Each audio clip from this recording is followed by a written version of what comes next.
E aí, pessoal, é o professor Gabriel Alves e bem-vindos a mais uma aula de artes. Na aula de hoje a gente vai dar continuidade ao nosso estudo da história da arte, dessa vez focando no período da Idade Antiga. A primeira civilização que a gente vai estudar é um grupo de civilizações que a gente costuma denominar povos mesopotâmicos, que é um grupo de civilizações que se desenvolveu no Oriente Médio, na região entre o rio Tigre e Eufrates. É, O próprio nome Mesopotâmia vem da palavra grega entre rios. Algumas das civilizações que compõem os povos mesopotâmicos são os persas, os sumérios, os assírios e os babilônios. Essa região é de alta importância, alto valor histórico, por ser considerada uma das primeiras civilizações da humanidade. Também são importantes por serem uma das primeiras civilizações a desenvolverem a língua escrita, através da escrita cuneiforme, que recebe esse nome por causa do seu formato peculiar de cunha e era escrita em placas de argila. A arte na Mesopotâmia se desenvolveu ao longo de muito tempo, de várias civilizações, e por isso a gente não consegue definir ela como se fosse uma arte coesa. A primeira manifestação artística da Mesopotâmia que a gente vai estudar é a arquitetura. De todas as manifestações artísticas da Mesopotâmia, a arquitetura é considerada a mais desenvolvida. Mas a gente também diz que ela não é tão notável como é a egípcia, que a gente vai ver um pouco mais na frente. Ela se caracterizou bastante por um estilo exibicionista de luxo e riqueza, porque ela era construída como os mesopotâmios achavam que eram os templos e os palácios no céu. E eram nesses templos e palácios onde ocorriam as principais atividades dos povos mesopotâmicos. Os principais materiais utilizados nas construções eram argila, ladrilhas, tijolos esmaltados, principalmente o adobe, que é um tijolo feito de barro cru e secado ao sol. Um tipo de torre de vários andares era a construção característica das cidades-estados suméricas. Santuários colocados sobre uma série de degraus decrescentes e sobrepostos, que se levantava junto a outros templos em um recinto sagrado. Em melhores condições de conservação é o Etemenigro, construído em Ur por volta do final do terceiro milênio antes de Cristo. A imagem ilustrada aqui no slide é como ele está hoje em dia. Vamos dar uma olhada na escultura mesopotâmica. A escultura mesopotâmica era bem mais focada em representar a realidade essencial das coisas. O que quer dizer isso? Que ela estava muito mais preocupada em mostrar o que as coisas representavam do que a real aparência do que está sendo esculpido. Por essa razão, em figuras humanas era comum eles ignorarem a anatomia correta e representar de uma forma idealizada. Assim, os membros eram representados de perfil, enquanto o ombro e o tronco eram representados de frente. É o mesmo tipo de tratamento artístico que a gente vai ver se repetindo no Egito Antigo, que é uma coisa que a gente chama de lei da frontalidade. Mas a gente vai olhar isso melhor quando a gente chegar no Egito. Já sobre a pintura mesopotâmica se sabe muito pouco. Já há indícios que eram produzidos murais a partir da técnica do afresco, que é um tipo de pintura feito nas paredes ainda úmidas, e que era essencialmente decorativa. Ilustrado no slide a gente tem o estandarte de Ur, que é composto por dois painéis retangulares de 55 centímetros, datados aproximadamente de 3.500 anos antes de Cristo. Ele é considerado o mosaico mais antigo que se tem conhecimento e ilustra cenas de paz e guerra, e ele deve ser observado de cima para baixo. Agora vamos para a civilização egípcia. A civilização egípcia foi uma das mais importantes da Idade Antiga, possuindo uma complexa organização social e uma riquíssima manifestação cultural. A religião era o que pautava toda a vida do povo egípcio. Ela era que justificava a organização social e política, era que dava a interpretação do universo e orientava toda a produção artística e cultural desse povo. O fundamento ideológico da arte egípcia era a glorificação de seus deuses e dos seus reis mortos, que eram divinizados através da construção de templos funerários e túmulos grandiosos. A arquitetura egípcia seguia algumas características gerais, que são a solidez e durabilidade, a simplicidade das formas, as poucas aberturas, o sentimento de eternidade e o aspecto misterioso e impenetrável. Os monumentos mais expressivos da arte egípcia são os túmulos e os templos. Os túmulos são divididos em três categorias: pirâmides, que são os túmulos destinados ao faraó; a mastaba, que são túmulos destinados à nobreza; e, por último, o hipogeu, que é um túmulo destinado ao povo geral. Já os templos mais significativos são os templos de Karnak e Luxor, ambos dedicados ao deus Amon, que é o deus do sol.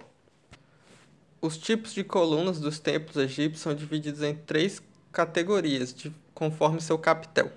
O capitel é aquela parte superior da coluna. A primeira forma é chamada de palmiforme, que é por causa do seu formato de palmeira, de folha de palmeira. A segunda é papiriforme, em forma de flor de papiro. E por último é lotiforme, que é similar a uma flor de lótus. Os escultores egípcios representavam os faraó e os deuses em uma posição serena, quase sempre de frente, sem demonstrar nenhuma emoção. Eles pretendiam com isso traduzir na pedra uma ilusão de imortalidade. Com esse objetivo também, eles frequentemente representavam as proporções humanas exageradas, dando às figuras uma impressão de maior força e majestade. Os chabits eram figuras funerárias em miniatura, geralmente esmaltadas de verde ou azul.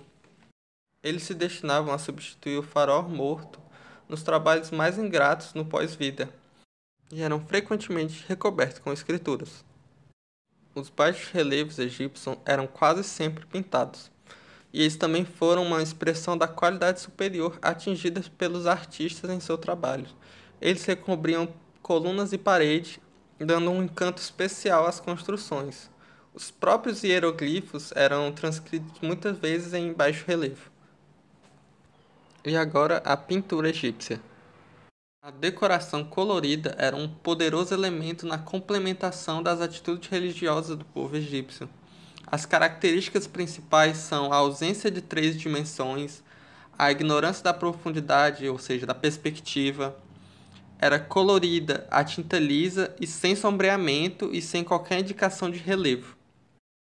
E principalmente a lei da frontalidade, que determinava que olhos e tronco das pessoas fossem representados de frente, enquanto seus pés, pernas e cabeças eram representados de perfil. As pinturas também seguiam uma hierarquia.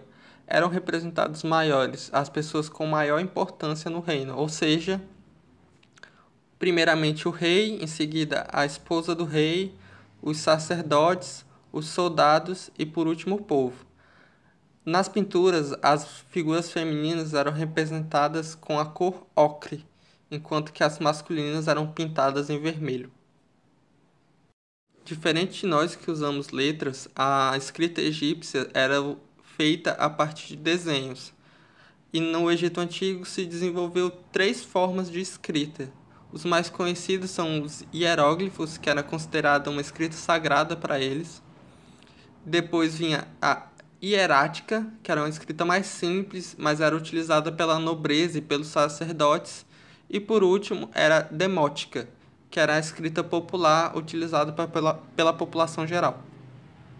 A próxima civilização que a gente vai estudar é a civilização grega. Enquanto a arte egípcia era ligada à espiritualidade, a arte grega se voltava muito mais à inteligência. Enquanto para os egípcios seus reis eram deuses, para os gregos seus reis deviam ser homens sábios. A arte grega é voltada para o aproveitamento da vida presente. O artista deve contemplar a natureza e, através disso, se empolgar pela vida e manifestar essa vida, essa empolgação através da arte. Em uma constante busca pela perfeição, o artista grego devia criar uma arte voltada para a elaboração intelectual em que predominava o ritmo, o equilíbrio e a harmonia ideal. As características principais da arte grega é o racionalismo, o amor pela beleza e a democracia, e o interesse pelo ser humano. Na arquitetura grega, as edificações que mais despertam interesse são os templos. A característica mais evidente desses templos é a simetria entre o pórtico da entrada e o dos fundos. Os templos eram construídos sobre uma base de 3 degraus. O degrau mais elevado se chamava estilobata e era sobre ele que se erguiam as colunas típicas da arquitetura grega. As colunas eram construídas de acordo com 3 ordens arquitetônicas: a ordem dórica, a ordem jônica e a ordem coríntia. A ordem dórica era simples e maciça, possuindo um capitel formado de uma única almofada de pedra.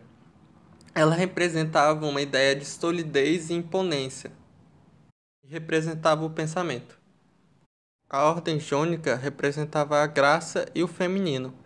O seu capitel era formado por 2 espirais unidas por 2 curvas.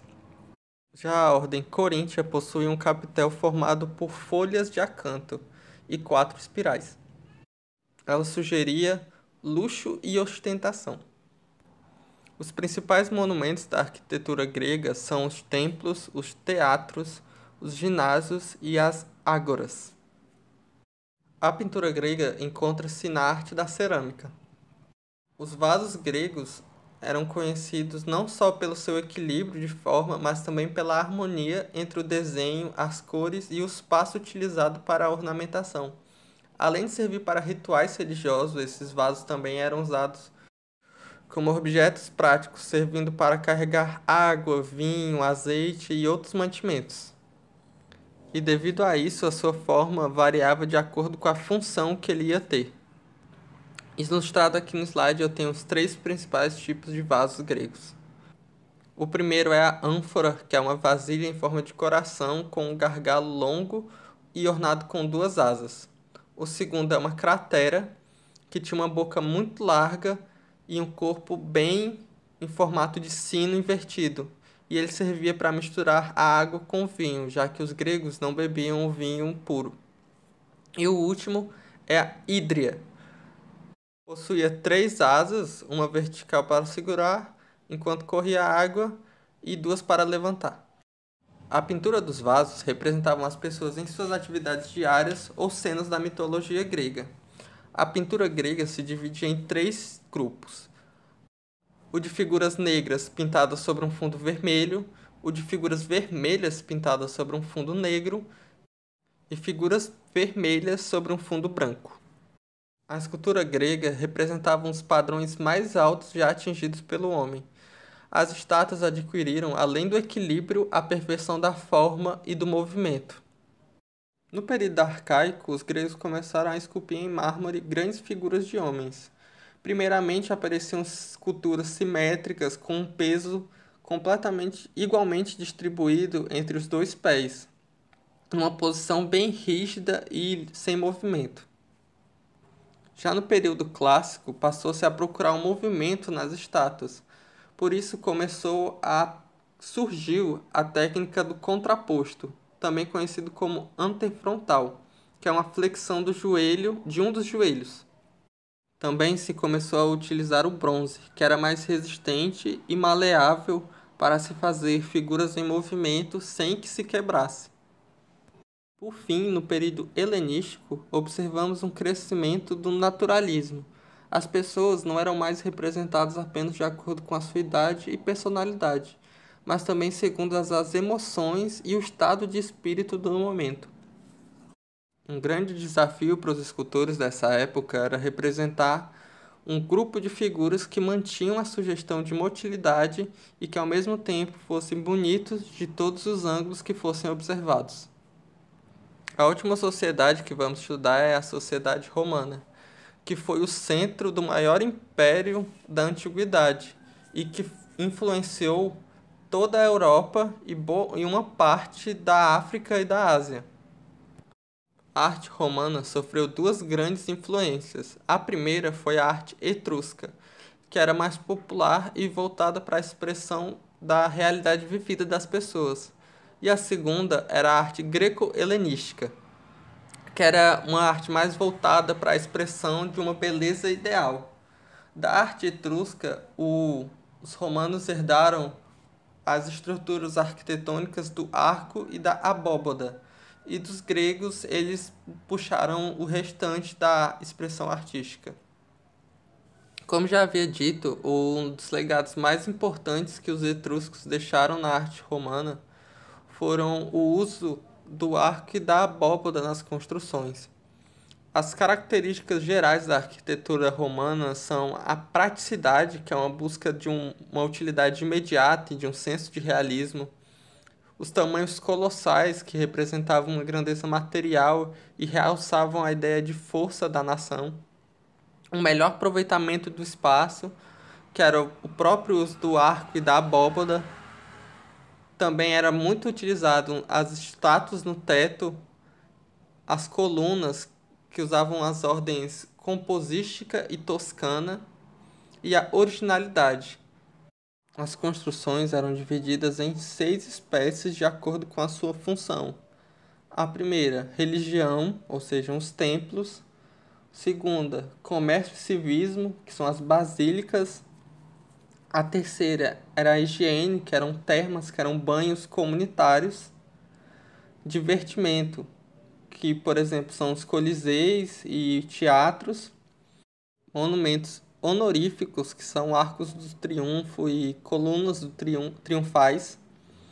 E, por último, a moradia, que são as próprias casas dos romanos antigos. Na pintura, a gente sabe que os mosaicos foram muito utilizados nas decorações dos muros e pisos da arquitetura em geral. Em maior parte, as pinturas romanas que a gente tem hoje em dia vêm das cidades de Pompeia e Herculano, que foram soterradas pela erupção de um vulcão em 79 d.C. As esculturas romanas representavam fielmente as pessoas, diferente das esculturas gregas que buscavam representar uma beleza ideal humana. Exatamente por isso, a escultura romana obteve êxito no retrato de imperadores e de pessoas de grande importância na sociedade romana. Também original da escultura romana foram as esculturas equestres de cavaleiros montados. Com a invasão de povos bárbaros, a preocupação com a arte diminuiu, e devido a isso foram diminuídos os monumentos realizados pelo Estado. No século V, o Império Romano perde domínio do seu vasto território ocidental para invasores germânicos, e isso marca o fim do período que a gente conhece como a Idade Antiga. E com isso a gente encerra nossa aula sobre a arte na Idade Antiga. Em seguida a gente vai ver a arte da Idade Média. Não esqueçam de responder as atividades que eu passei para vocês. E tchau!